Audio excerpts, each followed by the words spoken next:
Dice mis hermanos, en esta clase retomamos nuestro estudio del Antiguo Testamento. Hemos visto ya dos clases en que introdujimos la idea del Antiguo Testamento.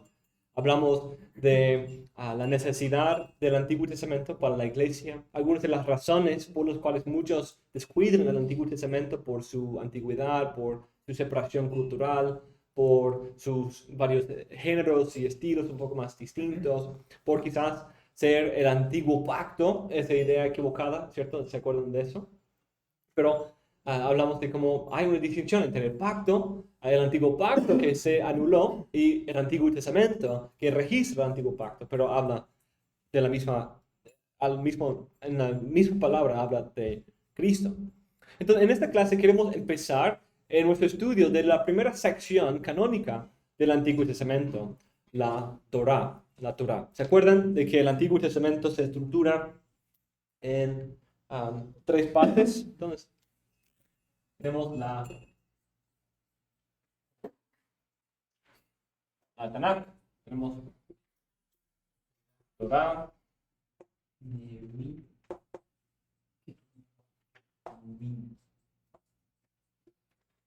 Ketuvim. Torá, Nevi'im, Ketuvim.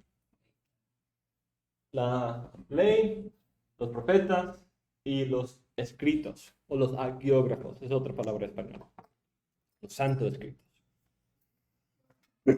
En esta clase queremos empezar nuestro estudio de la Torá. La Torá, que es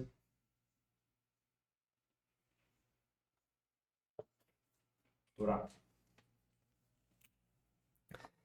Esta es la escritura fundamental de la iglesia y del judaísmo. Nuestra cosmovisión, nuestra esperanza mesiánica, la historia de la Biblia, nuestra vida y práctica, todo tiene su inicio aquí en esa primera revelación escrita que Dios dio a su pueblo. En esta clase queremos introducir nuestro estudio del Pentateuco a través de considerar algunas de las maneras en que el resto de las escrituras pensaba y entendía el libro de la Torá, o también vamos a llamarlo el Pentateuco. Gracias. Queremos responder la pregunta: ¿qué opinión tiene el resto de la Biblia sobre el Pentateuco? Y con el propósito de que nosotros podamos adoptar esa misma opinión y acercarnos a este libro en una manera consistente con cómo los otros profetas, Cristo y los apóstoles se acercaban a ese libro. Y vamos a hacerlo a través de varias afirmaciones bíblicas. En primer lugar, vemos una afirmación bíblica en que hace referencia al Pentateuco como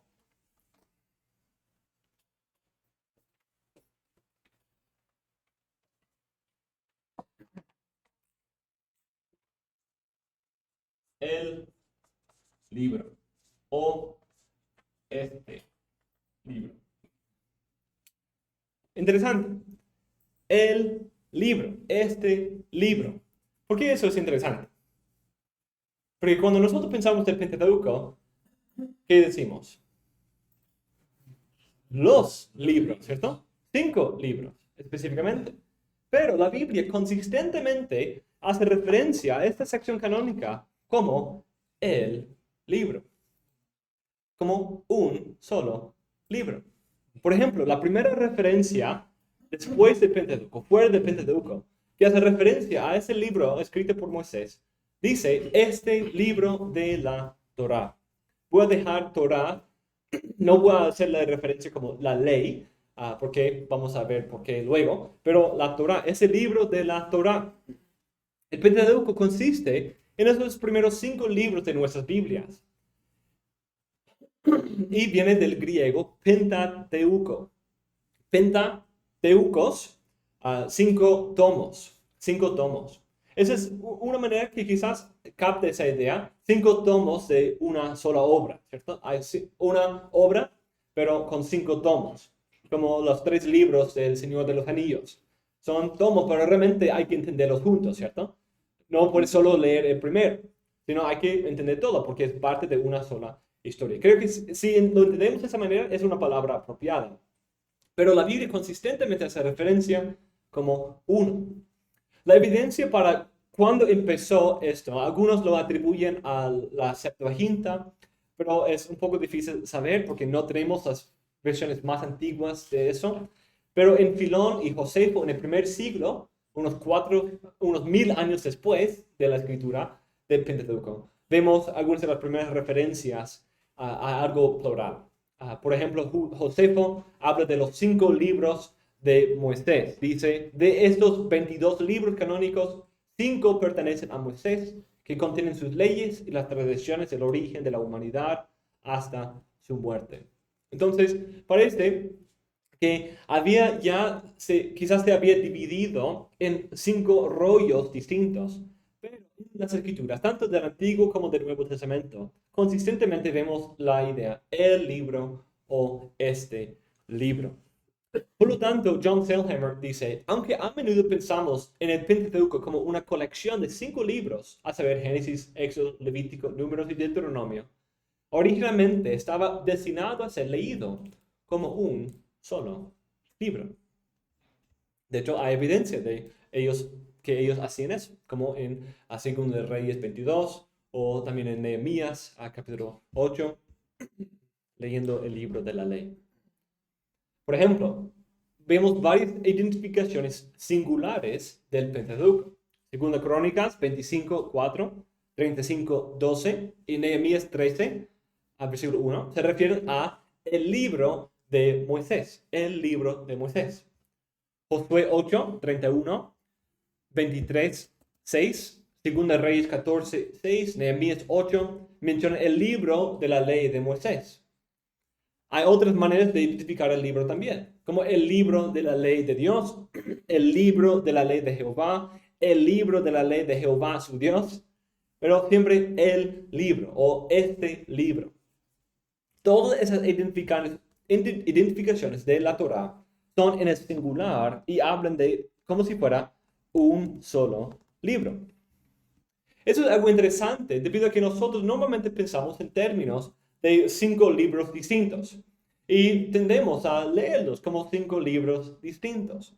Quizás Éxodo, Levítico, Números sí los conectamos un poco más por ser seguidos en su presentación de la ley y las historias, pero sí normalmente tendemos a separar Génesis de los otros y Deuteronomio de los otros y tratarlos como 5 libros distintos. Pero cuando consideramos la evidencia bíblica, la realidad de que esa división aparece por la primera vez entre los judíos alrededor del primer siglo, por lo menos en la evidencia que tenemos. Y en el segundo siglo, cuando Orígenes usó esa palabra, Pentateuco, es algo un poco anacronístico. Es decir, después de tiempo, hablar del libro de Moisés como 5 libros, cuando originalmente se entendía como un libro. La Biblia no habla nunca de Génesis, Éxodo, Levítico, Números y Deuteronomio. Nunca usa esos términos y nunca habla de como si fueran libros distintos. No hace referencia al libro de la ley o al libro de Moisés. Entre otros, la Biblia solo hace referencia al libro de la ley o Moisés y como algo unido. De hecho, a veces un autor bíblico, especialmente en el Nuevo Testamento, puede hacer referencia a varias partes del Pentateuco y atribuirlo como si fuera uno solo. Como por ejemplo en Gálatas 3, Pablo incorpora las afirmaciones de la ley y tanto de Deuteronomio como de Levítico. 2 de Deuteronomio y 1 de Levítico. Y es como la misma ley hablando. Es muy probable que la división de los libros en 5 fue una circunstancia práctica debido a la extensión, porque siendo un solo libro es gigante, ¿cierto? Es muy grande. Y poner todo eso en un solo rollo fue imposible. Entonces se dividió en 5. Entonces por eso algunos autores hablan de los rollos de Génesis como si fueran los tomos de una sola serie.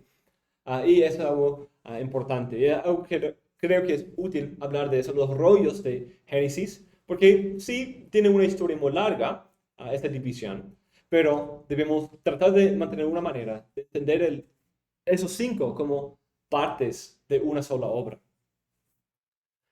A la luz de esta evidencia bíblica, Kevin Chen dice, esto nos da una buena razón para considerar los libros de Génesis a Deuteronomio, no como 5 libros, sino como una unidad literaria, portadora de un diseño autoral que lo abarca todo. Por muy extenso que sea, los lectores deberían interesarse directamente por su teología global y su visión mesiánica. Es decir, la teología de todo el libro, los 5 puntos. Chen también indica otra implicación importante de esta manera de ver el libro. Los autores bíblicos no solamente vieron la Torá como un solo libro, pero en base de esta unidad también pueden atribuirlo a un solo autor, Moisés. Y también en ese libro escuchen una voz unida. Esa idea de ser un libro nos ayuda a entender mejor su unidad. Hay una teología unida, aunque con diversidad, y hay diversidad en cada parte, pero hay un mensaje general, global, que, como dice él, que abarca todo el libro. Y podemos perder. Como, por ejemplo, cuando leemos 1 Samuel, en aislamiento de 2 Samuel, podemos perder un poco la estructura. Como noté, 1 Samuel 2 y 2 Samuel 22 son conectados. Usan el mismo lenguaje, el mismo cambio de narrativa, poema, muchas conexiones entre esos dos, pero perdemos la conexión cuando tratamos los libros como por separado. Pero cuando entendemos, ok, 1 y 2 Samuel son dos rollos del mismo libro, simplemente por temas prácticos de la extensión del libro, hay que dividirlo en dos. Y son realmente un solo libro. Puedo pensar un poco más de la conexión entre la historia de Samuel y la historia de David. La historia de esa lucha entre Saúl y David y el reinado de David. Hay un propósito, hay un diseño que conecta todas las partes. Lo mismo con Reyes. Y aquí lo mismo con el Pentateuco. Génesis es algo que debe conectarse, entenderse a la luz del resto del Pentateuco y cada parte a la luz de todo.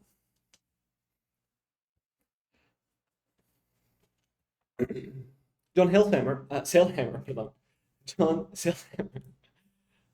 ha hecho un trabajo notable en señalar la importancia de esta consideración y provee una manera de entender esos puntos conectadores en toda la Torá, en varios de sus libros. Él dice lo siguiente: creemos que es evidente al leer el Pentateuco que sus amplios tramos narrativos que abarquen desde la creación hasta la alianza en el Sinaí y más allá hasta la conquista de Canaán, no pueden dividirse convenientemente en los libros de Génesis, Éxodo, Levítico, Números y Deuteronomio, tal como los tenemos ahora en nuestras Biblias. Hay una pérdida apreciable de sentido cuando vemos las narraciones del Génesis sin seguirlas hacia el Sinaí y la conquista. La pérdida es aún mayor cuando intentamos leer los relatos del Éxodo, el desierto y la conquista aparte de los del Génesis. Al leer las narraciones del Éxodo aisladas de las del Génesis, por ejemplo, podemos pasar por alto fácilmente los intentos del autor de vincular la obra de la creación de Dios en el principio con su obra de pacto en el Sinaí. No vemos el tabernáculo como la visión que tiene el autor de un regreso al jardín del Edén, o el cruce de Mar Rojo como un recuento de la gran obra de juicio y redención de Dios en el diluvio. Además, si leemos las colecciones de leyes de Levítico, Números y Deuteronomio, sin tener en cuenta su contexto dentro de la narración pentateucal general, es fácil que no apreciemos los numerosos y variados vínculos entre esas leyes y su marco narrativo.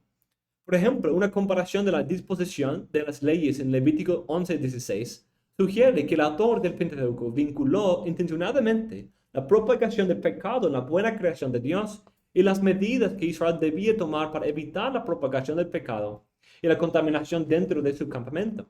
También podemos pasar por alto el argumento del autor de que el propósito del pacto de Sinaí era la redención y la bendición de todas las familias de la tierra. Entonces, ahí señala algunos puntos de ejemplo de cuando aislamos los libros, podemos perder las conexiones que hay entre todos los libros. Pero al leerlo como una obra unida, notamos un poco más la idea de repetición. Entonces, por ejemplo, parte de entender el mensaje de un libro es la repetición. La repetición.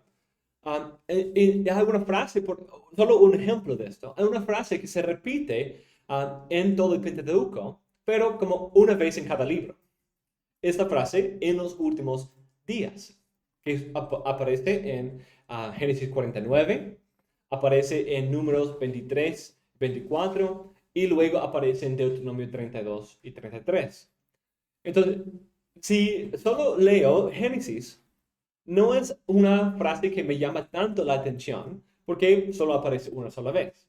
Sí, quizás por su lugar en el libro, por lo que acompaña esa frase, la naturaleza de la frase, que es un poco interesante en los últimos días. Eso es algo que sí, como atrapa un poco la atención. En medio de narrativa, ahora va a hablar de algo que va a suceder en el futuro. Eso es algo que me llama la atención. Pero aún más, cuando entendemos la unidad del Pentateuco, y vemos que esa es una frase que se repite. No vemos repetición en Génesis de esta frase, pero es una frase importante porque sí se repite cuando tomamos el Pentateuco como un todo. Este es otro ejemplo de eso. Por esta razón, algunos eruditos, como dije, hablan de rollos de esos libros y no como El Señor de los Anillos. 3 tomos de la misma obra que hay que entenderlos juntos porque son en un sentido un solo libro. Como 5 libros. Ajá, sí, sí, ajá, sí. Sí, ajá, eso es un buen ejemplo. ¿Y por qué sí? Sí, quizás por una conexión así. Ujú. También otros han notado otras conexiones, porque sí existía esa distinción en el tiempo de Cristo, esa distinción de los 5 rollos, como vimos en José, aunque él es un poco después, pero ahí en ese tiempo, ahí Filón también lo menciona en los libros de Moisés. Pero consistentemente su referencia al libro es como uno solo, el libro o la ley. Entonces, teniendo esa idea, pero algunos pensando de ese contexto que sí ya se había dividido, noten una semejanza en el libro de Mateo. El libro de Mateo se estructura alrededor de 5 discursos de Jesús. 5 discursos de Jesús. Y de hecho muchos de ellos en un monte. Y con muchas otras conexiones entre Cristo y Moisés, como la matanza de los hijos, el tiempo en el desierto, muchas otras cosas que conectan la historia de Cristo con Moisés e Israel, para presentar a Cristo como el segundo Moisés, el verdadero Israel, el líder del nuevo éxodo. Pero algunos notan esa semejanza de los 5 discursos como los 5 rollos de la ley. Listo, entonces ese es el primer punto. Entonces creo que es algo para leer el Pentateuco, como el resto de la Biblia lo lee, debemos leerlo como una unidad, una unidad. Es algo interesante pensar de esto. No tenía esto en el apunte, pero es algo interesante. Nehemías 8 es la lectura de la ley, ¿cierto? Y pasan casi toda la mañana leyendo la ley. Y pasan interpretando, dando sentido. Pero de ahí en capítulo 9 tenemos una oración.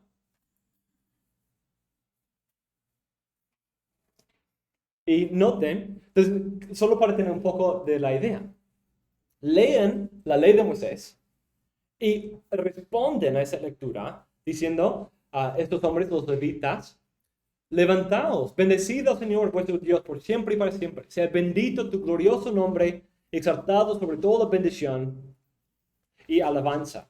Solo tú eres el Señor. Tú hiciste los cielos de los cielos, con todo su ejército, la tierra y todo lo que en ella hay, los mares y todo lo que en ellos hay. Tú das vida a todos ellos, y el ejército de los cielos se postra ante ti. Tú eres el Señor Dios que escogiste a Abraham, los sacaste de Ur de los Caldeos. Le dice por nombre Abraham.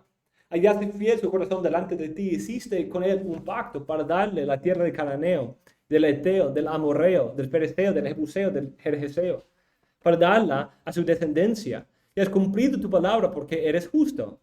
Tú viste la aflicción de nuestros padres en Egipto y escuchaste su clamor junto al Mar Rojo. Entonces hiciste señales y maravillas contra Faraón, contra todos sus siervos. Entonces, ¿qué leyeron?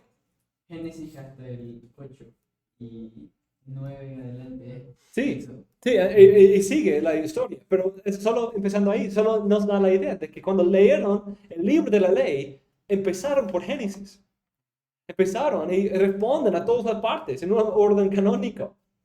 Empiezan alabando al Señor por su creación, alabando al Señor por un resumen de la historia patriarcal en Abraham y la elección de Abraham. De ahí va al Éxodo y los clamores del pueblo en medio de la opresión de Egipto, las maravillas del Mar Rojo. Y de ahí la guía en la columna y en la nube. Luego bajaste sobre el monte Sinaí, desde el cielo hablaste con ellos. Les diste ordenanzas justas y leyes verdaderas, estatutos y mandamientos buenos. Les hiciste conocer tu santo día de reposo. Les prescribiste estatutos y la ley por medio de tu siervo Moisés. Les proveíste pan del cielo para su hambre. Les sacaste agua de la peña para su sed. Les dijiste que entraran a poseer la tierra que tú habías jurado darles.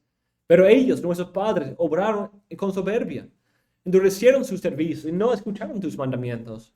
Rehusaron escuchar y no se acordaron de las maravillas que hiciste entre ellos. Endurecieron su servicio y eligieron un jefe para volver a su esclavitud en Egipto. Números 14. Pero tú eres un Dios de perdón, clemente y compasivo. Éxodo 34. Lento para la ira, abundante en misericordia, y no los abandonaste, ni siquiera cuando se hicieron un becerro de metal fundido. Entonces vemos un poco cómo la respuesta nos ayuda a ver, en un sentido, está respondiendo a cada parte de la ley. Pero vemos aquí, como cuando ellos se paran a leer la ley, el libro de la ley, leyeron lo que parece ser Génesis a Deuteronomio. Creo que es algo muy interesante.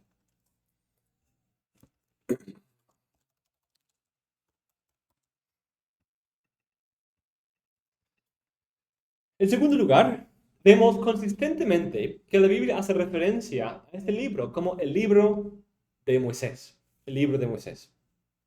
Entonces, siendo un libro, también lo ven, parte de la unidad es una unidad de autor. Eso no es debido a que simplemente Moisés sea el personaje principal de la mayoría de ese libro o que sus palabras se registren mucho en el libro, sino también se basa en las afirmaciones textuales que corresponden a la realidad histórica de que Dios entregó ese libro y sus varias partes a Moisés para escribirlo en un libro. El Pentateuco demuestra esto y hace referencia muchas veces en Éxodo 17 a 14, 24:4, 34:27, Números 33:2 y Deuteronomio 31, que habla de Moisés escribiendo, Dios mandándole a escribir o narrando que Moisés escribió esta ley. Entonces, el Pentateuco mismo comunica de que Moisés está escribiendo. Y ahora es obvio que mucho del Pentateuco se presenta como la conversación entre Dios y Moisés. Y mucho es las palabras de Moisés habladas al pueblo de Israel. Más notablemente el libro de Deuteronomio, que es casi todo el discurso de Moisés. Pero estos textos dentro del Pentateuco hacen referencia a que Moisés escribió. Entonces ven la diferencia. Es una cosa que decir que Moisés habló en el Pentateuco. Es otra cosa decir que escribió, ¿cierto? Hay una diferencia. Pero esos textos no solamente dicen que habló, porque sí habló, pero también dice que los registró por escrito.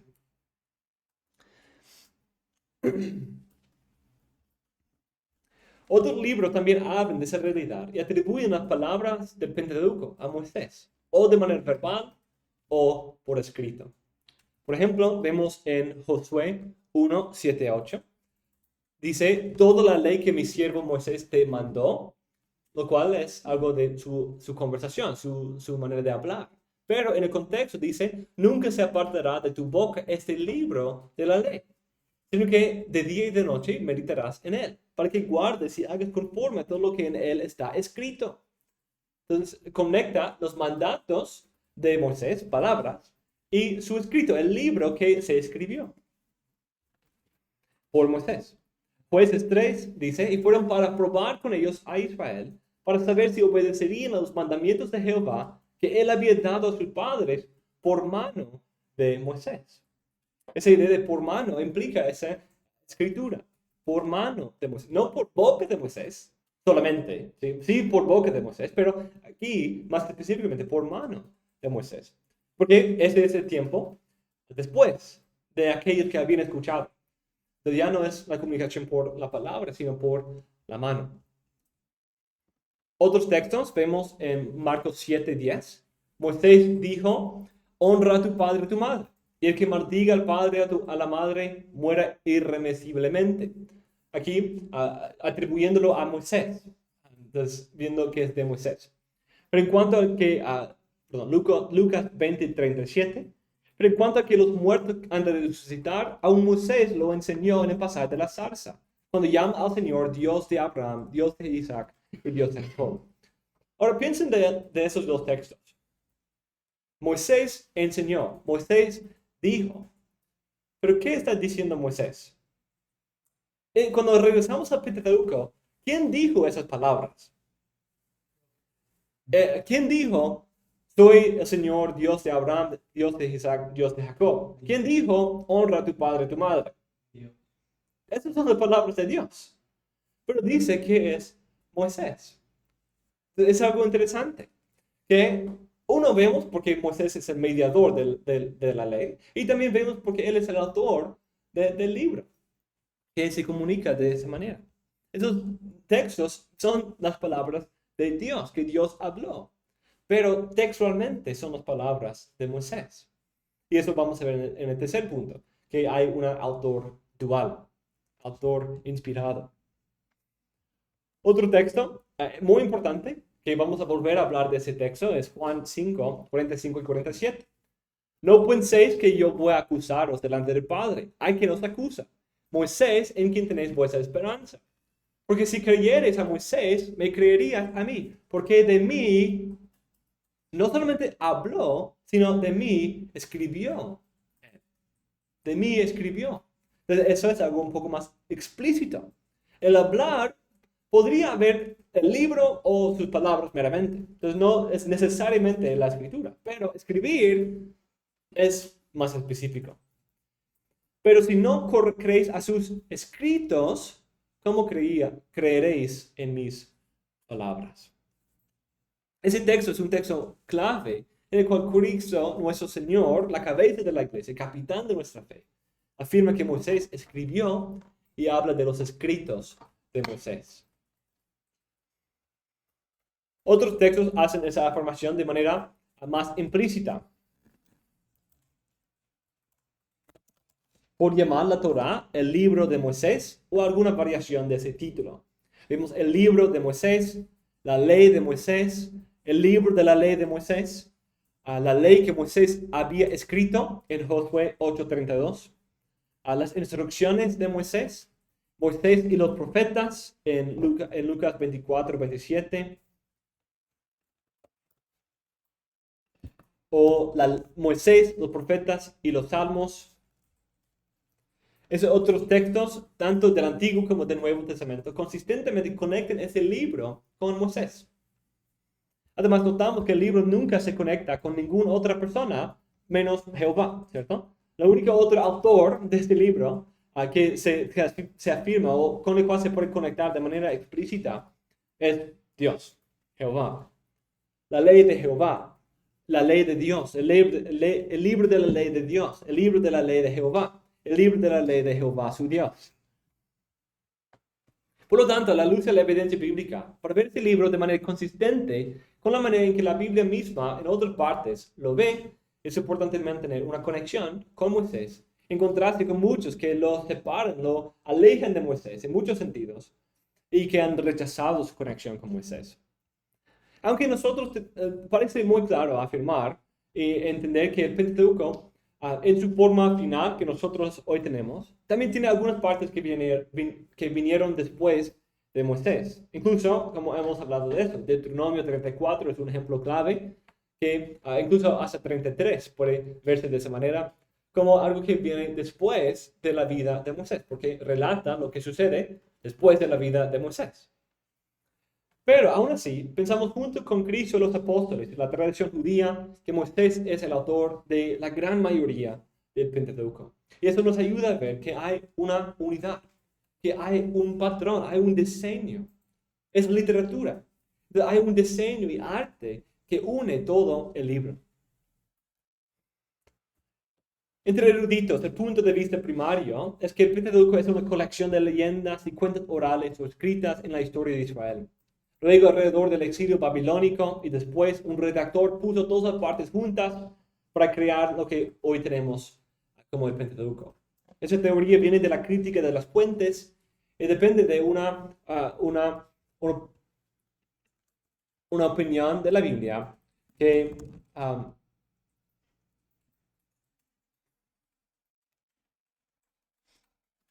no se acerca a la Biblia con la presuposición de su autoridad o inspiración.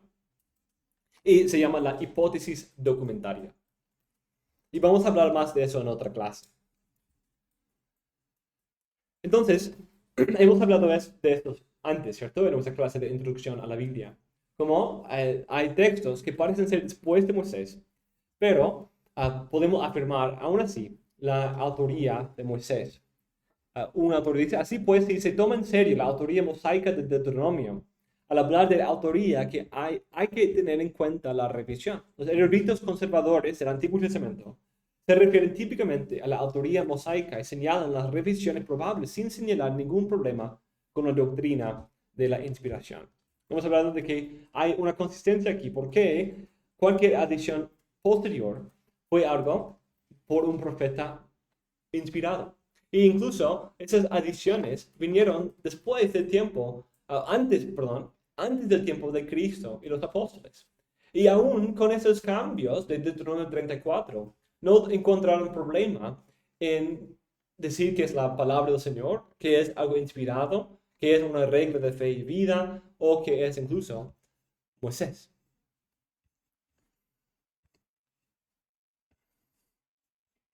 Por lo tanto, afirmamos junto con Edward Young y otros que el Pentateuco en su forma actual es histórico y desde el tiempo de Moisés, y que él fue su verdadero autor, aunque haya sido revisado y editado por redactores posteriores, siendo las adiciones tan inspiradas y auténticas como el resto.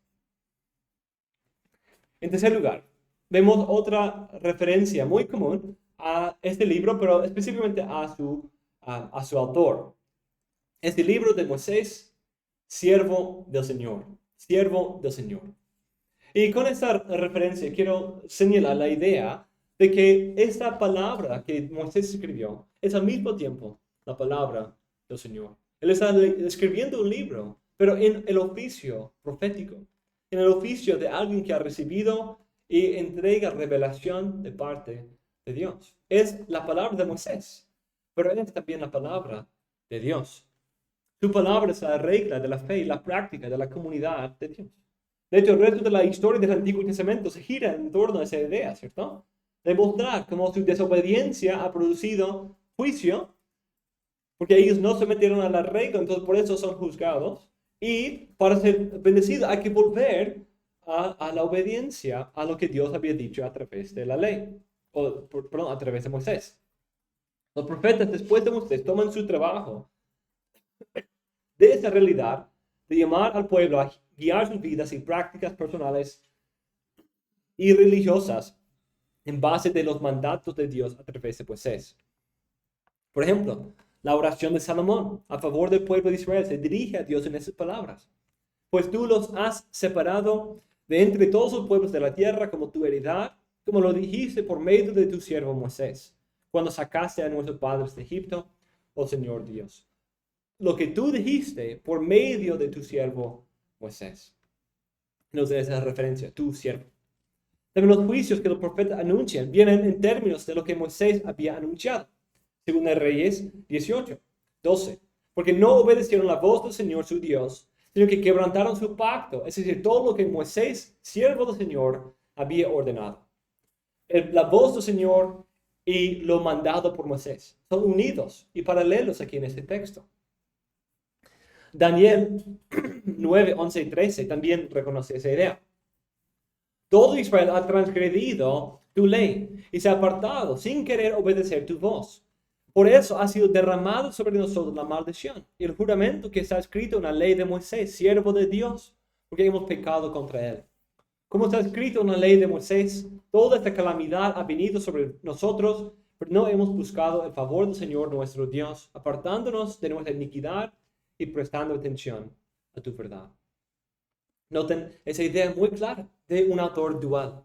Moisés siendo el recipiente de la revelación divina y hablando de parte de Dios. ¿Es la palabra de Dios o la palabra de Moisés?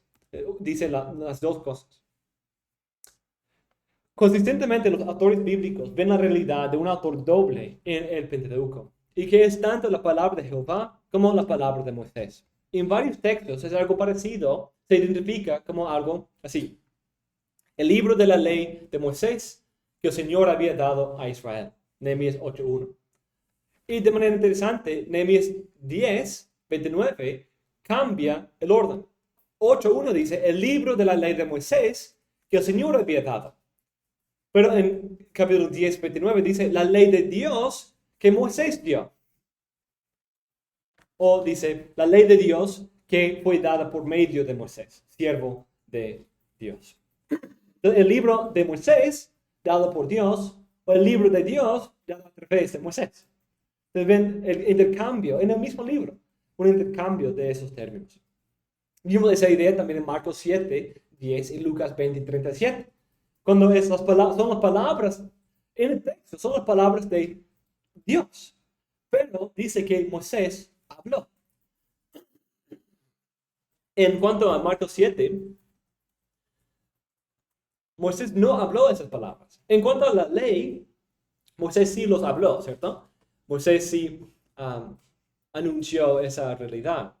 Pero en el texto de Éxodo 3 son las palabras de Dios. Quizás podemos pensar de cuando él dio el reporte al pueblo de Dios y dio ese testimonio divino de que yo soy de parte de él, de Jehová, el Padre, el Dios de nuestros padres.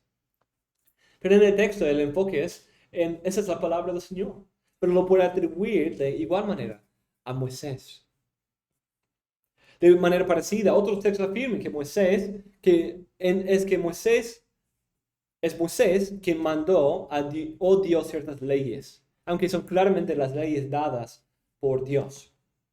Por ejemplo, la circuncisión fue dada por Moisés, pero no fue dada por Moisés, ¿cierto? Sino Dios lo mandó a los patriarcas antes de la vida de Moisés, pero llega a nosotros a través de Moisés y muchas otras conexiones. También Juan 1:17 habla de cómo Dios dio la ley por medio de Moisés. Por lo tanto, para acercarnos al Pentateuco en una manera consistentemente bíblica, debemos acercarnos buscando escuchar las palabras de Dios a través de Moisés y ser instruidos por él en quién es Dios, cómo amarle y cómo servirle. En cuarto lugar, otra referencia importante al Pentateuco es en el llamado consistente de meditar en él. Meditarás en él de día y de noche.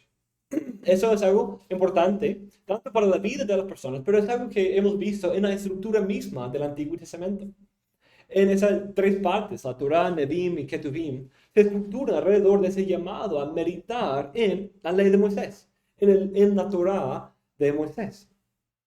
Por ejemplo, los profetas empiezan con ese llamado que Dios da a Josué para meditar y aferrarse de la ley de Moisés.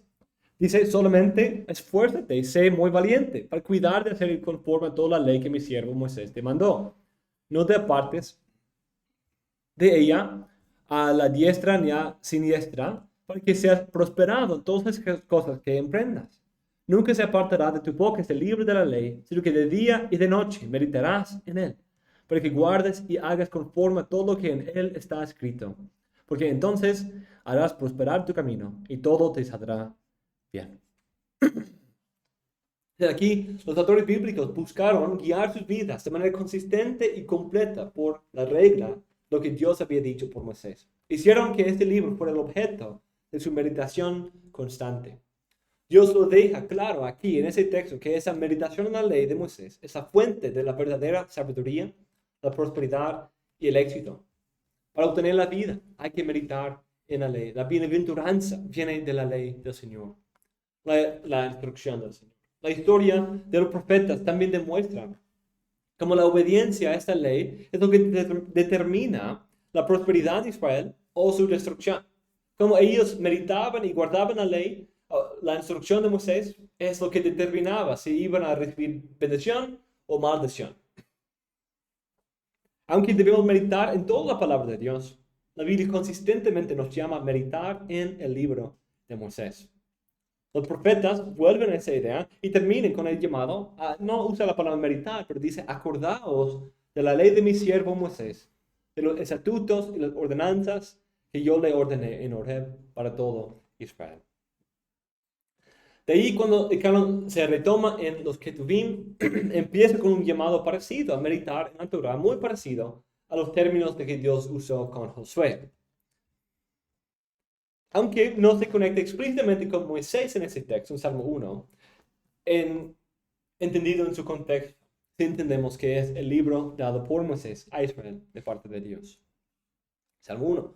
Cuán bienaventurado es el hombre que no anda en el consejo de los impíos, ni se detiene en el camino de los pecadores, ni se siente en la silla de los escarnecedores, sino que en la ley del Señor está su deleite. En su ley medita de día y de noche. Será como árbol firmemente plantado, junto a corrientes de agua, que da su fruto a su tiempo, y su hoja no se marchita. En todo lo que hace prospera. No así los impíos, que son como paja que se lleva el viento. Por tanto, no se sostendrán los impíos en el juicio, ni los pecadores en la congregación de los justos. Porque el Señor conoce el camino de los justos, mas el camino de los impíos perecerá.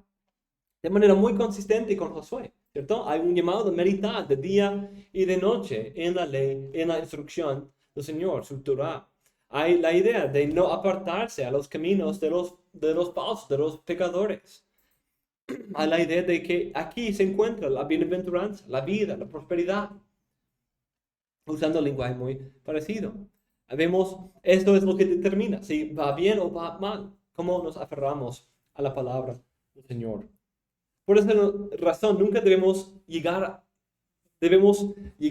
a un lugar en que pensamos que ya no necesitamos la Torah. Debemos meditar en ella todo el tiempo. Además, esa meditación debe cultivar en nosotros un deleite en la Torah, por el cual encontramos gran delicia en conocer, entender y obedecer la instrucción de Dios en su Torah. Eso es algo clave para nuestras vidas y el logro de sabiduría celestial, pero también es clave para entender el resto de las Escrituras. Los otros autores bíblicos no solamente mandaron esto, sino ellos lo vivían. Ellos vivían esa meditación en la Torah. Y por eso sus escritos están llenos de usos implícitos o explícitos de lo que Dios había dicho a través de Moisés. Por lo tanto, la meditación en la ley es hecho una hermenéutica para la lectura de toda la Biblia. En quinto lugar, vemos en estas palabras de Cristo, Juan 5, de mí escribió Él. El resto de las Escrituras, especialmente en el Nuevo Testamento, entiende que Moisés habló del Mesías. Aunque todos los profetas presenten sus profecías mesiánicas en términos de una repetición o desarrollo de algo dicho por Moisés en el Pentateuco, en esta sección quiero enfocarme en las afirmaciones explícitas del Nuevo Testamento. Entonces, pudiéramos ver esto, y de hecho estoy desarrollando una tesis sobre esto, mostrando cómo los profetas usan el Pentateuco como la base para su esperanza mesiánica, que la esperanza de los profetas es presentada en términos de lo que Dios ya había dicho en el Pentateuco. Entonces podríamos hacer el mismo argumento de eso, y que cuando Cristo y los apóstoles afirman que Moisés habló de Cristo, no solamente ellos viéndolo, sino también los profetas ven el Mesías en el Pentateuco y hablan del Mesías y su esperanza para el Mesías en términos de lo que Moisés ya había dicho. Pero el Nuevo Testamento lo hace muy explícito. Cristo dice, de mí escribió Él, Juan 5, 45-47. En ese texto, Jesús invoca varios testigos para afirmar que Él es el Mesías profetizado en el Antiguo Testamento. Las palabras de Juan el Bautista, las palabras del Padre que Él hablaba, las obras que el Padre hizo a través de Él, las Escrituras en su totalidad.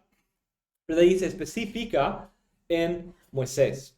Moisés de manera específica de mí escribió. Es algo muy triste en la realidad de los fariseos, ¿cierto? Que ellos leían la ley todos los días, regularmente, todos los días de reposo. Pero al no ser acompañado con fe, perdieron el verdadero propósito y mensaje de Moisés.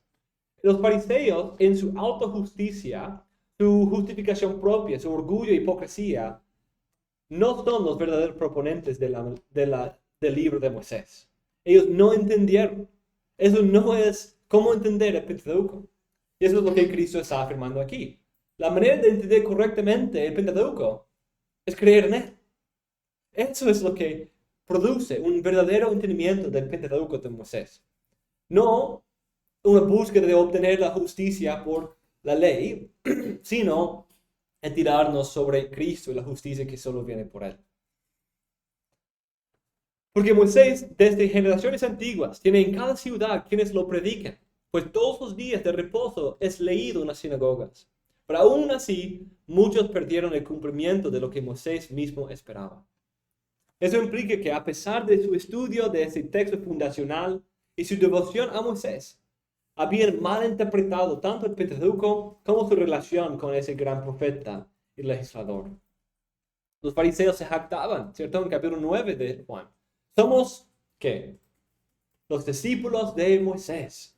De este hombre no sabemos de dónde es él, pero nosotros somos los discípulos de Moisés. Pero Moisés creía en Cristo. Moisés se aferraba de Cristo y ellos no.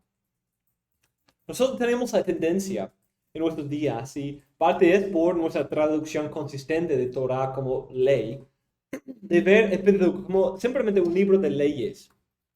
Y debido a nuestra distinción verdadera, que sí es una doctrina importante, la distinción entre la ley y el evangelio, podemos caer en el mismo error que los fariseos. Ellos veían el Pentateuco como la ley. Eso es la ley, y ellos pensaban que pudieran guardarla. Pero nosotros, por aferrarnos al evangelio y ver el Pentateuco de la misma manera, pero lo rechazamos. Lo rechazamos pensando que nosotros no podemos guardar la ley, esto no es para nosotros, sino nosotros somos de la gracia del evangelio, entonces no necesitamos ya ese libro. Sí, eso que acaba de decir es muy importante cuando uno inicia. Piensa que el Evangelio es algo nuevo. El Nuevo Empieza Testamento. en el Nuevo Testamento. Pero en Romanos 1, Pablo empieza diciendo el Evangelio de Dios, Sí, que antes él había Sí. hablado. ya. Sí, que ya había prometido. Eso, que ya había prometido. Sí, y vamos a ver otro texto que afirma ese punto muy claramente. Pero no es así. El Nuevo Testamento consistentemente expone a Cristo desde el Pentateuco. Podemos ver esto en dos ejemplos. En la cita de Deuteronomio 18 y de esa promesa del profeta como Moisés, referenciado en Hechos 3:22 por Pedro y Juan y por Esteban en 7:37, diciendo que ese es el profeta, Cristo es el profeta del cual Moisés habló. También vemos en Génesis 15:6 esa doctrina de la justificación por la fe. Entonces, la ley del Pentateuco habla de la justificación por la fe, según Pablo y otros. Los autores del Nuevo Testamento, incluyendo a Cristo mismo, consistentemente vieron el mensaje del Evangelio como algo consistente con y que fluye del libro de Moisés. Por ejemplo, cuando Cristo habló a los discípulos en Lucas 24, aunque no se limitó a Moisés, sí les mostró cómo su vida, sufrimiento, muerte y resurrección fueron anunciados en Moisés. Comenzando por Moisés, continuando con todos los profetas, les explicó lo referente a él en todas las escrituras. O luego, y les dijo, esto es lo que yo os decía cuando todavía estaba con vosotros, que era necesario que se cumpliera todo lo que sobre mí está escrito en la ley de Moisés, en los profetas y en los salmos. También los discípulos de Jesús vieron en él el cumplimiento de las palabras de Moisés.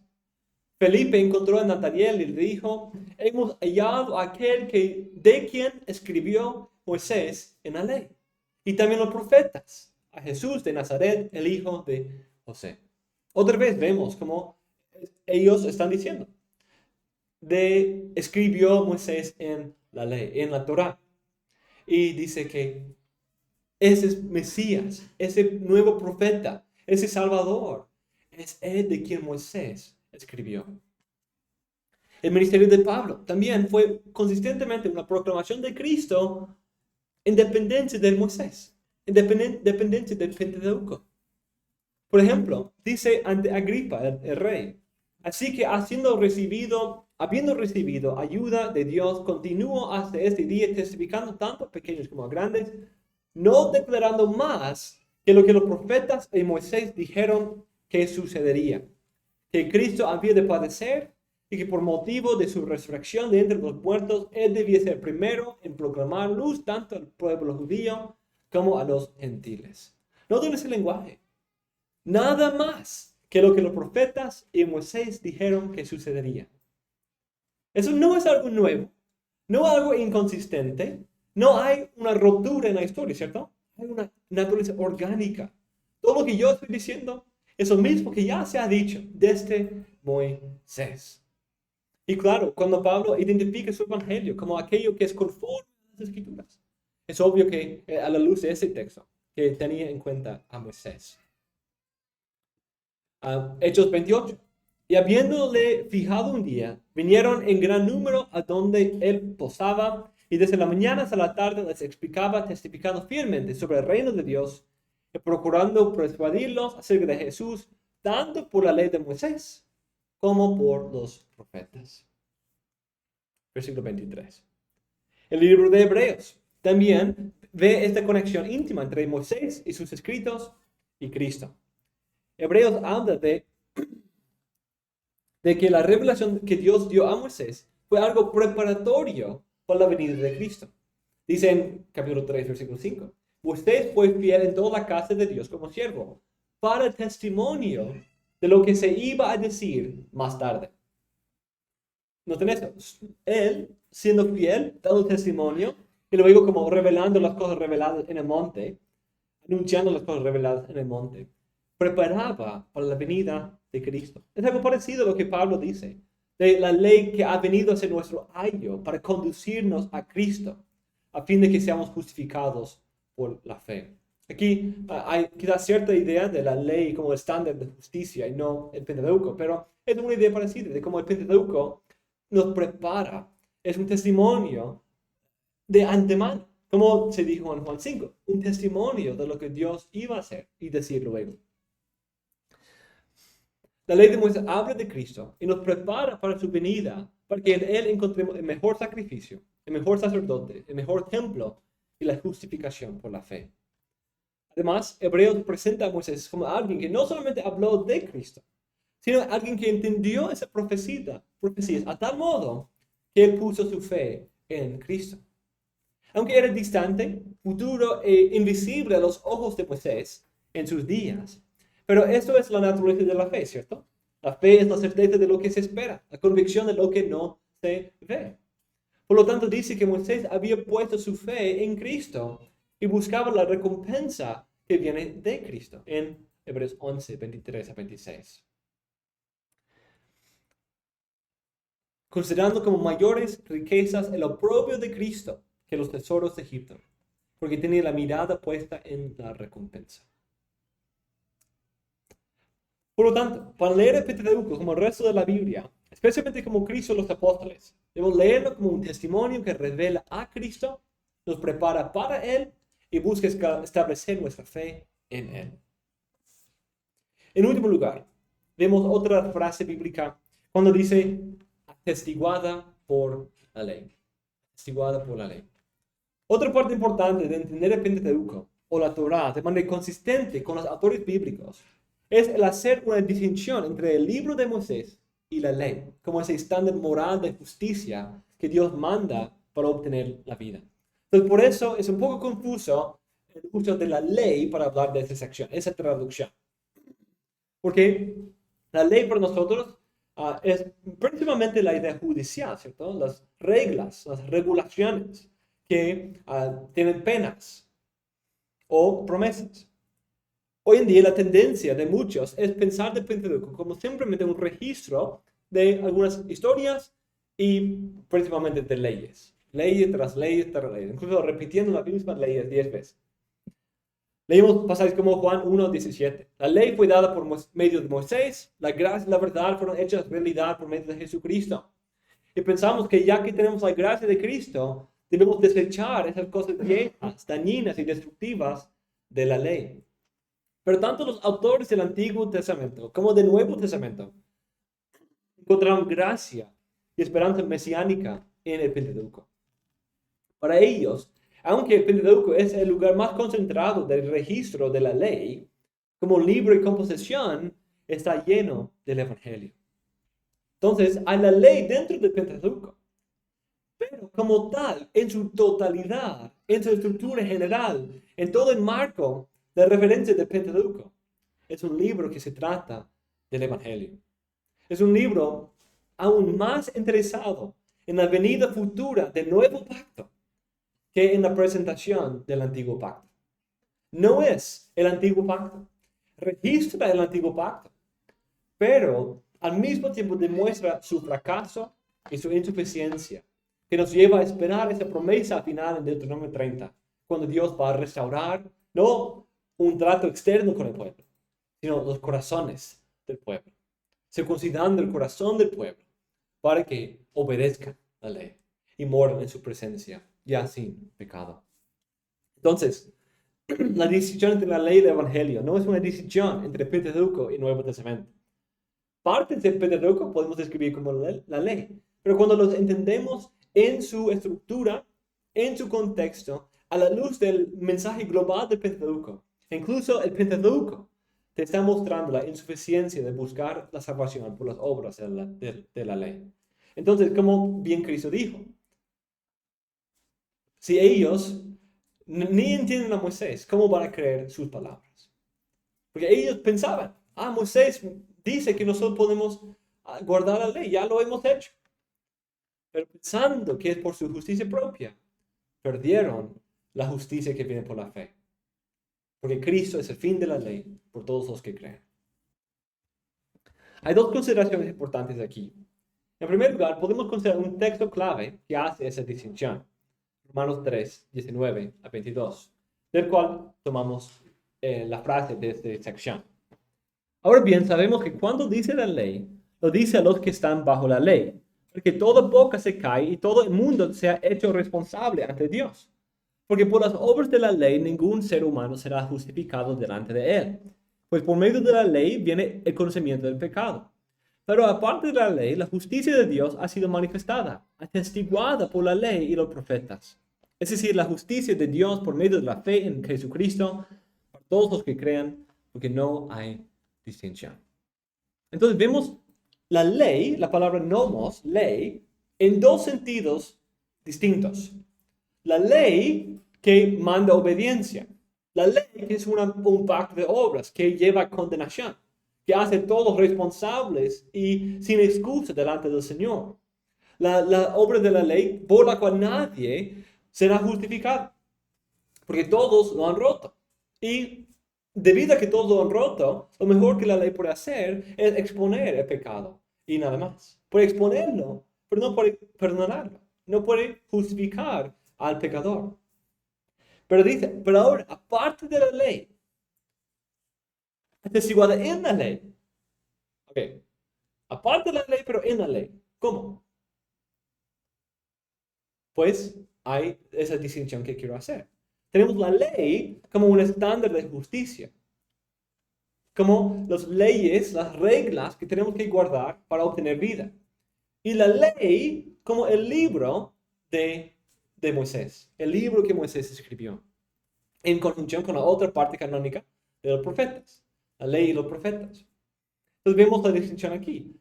La ley como regla de justicia, como estándar moral, no puede dar vida, no puede salvar, no puede justificar, sino por esa ley viene el conocimiento del pecado. Pero en la ley, como el libro de Moisés, vemos la revelación de esa justicia que viene de Dios aparte de la ley. Noten eso. Incluso Pablo aquí ve en el Pentateuco, en el libro de Moisés, la proclamación del Evangelio. La proclamación de que hay justicia que puede venir por fe y no por obediencia. Debido a que no hemos obedecido, podemos ver que hay esperanza por medio de la fe en Dios y sus promesas. Y eso es el mensaje que el Pentateuco también comunica. Es el Evangelio, pero es lo que el Pentateuco dice. Entonces, la ley no es ley. ¿Sí? Ley no es ley. Esta ley, como la sección canónica, no es igual a la ley que es distinta del Evangelio. Esto es un libro evangélico, aunque contiene mucho de esto. Pero la manera en que incluye esto señala, destaca la necesidad del Evangelio y en la importancia de la fe. En segundo lugar, parte de esa ambigüedad y dificultad viene de cómo traducimos la palabra Torah.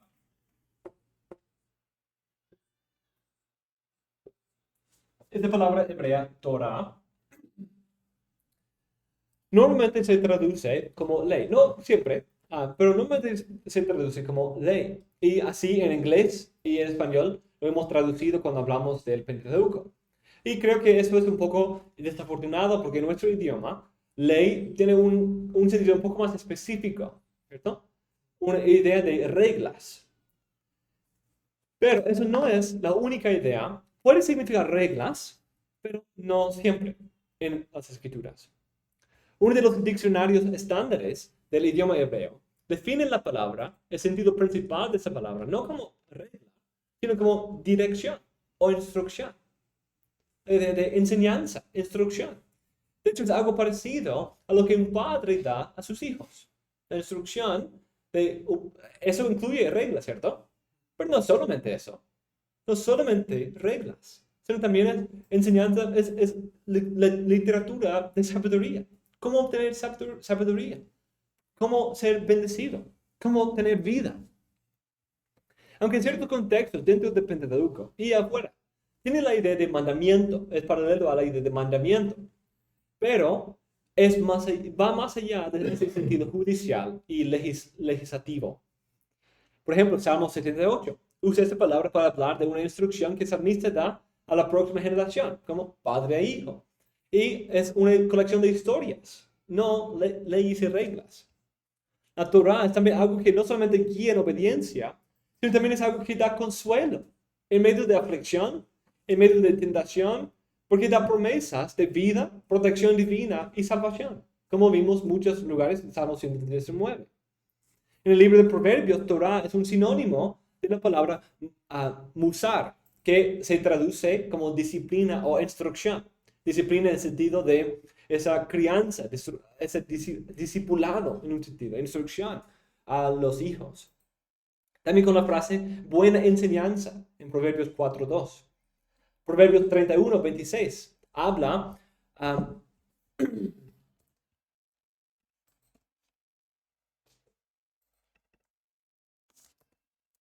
el hablar la Torah es paralelo a hablar palabras de sabiduría.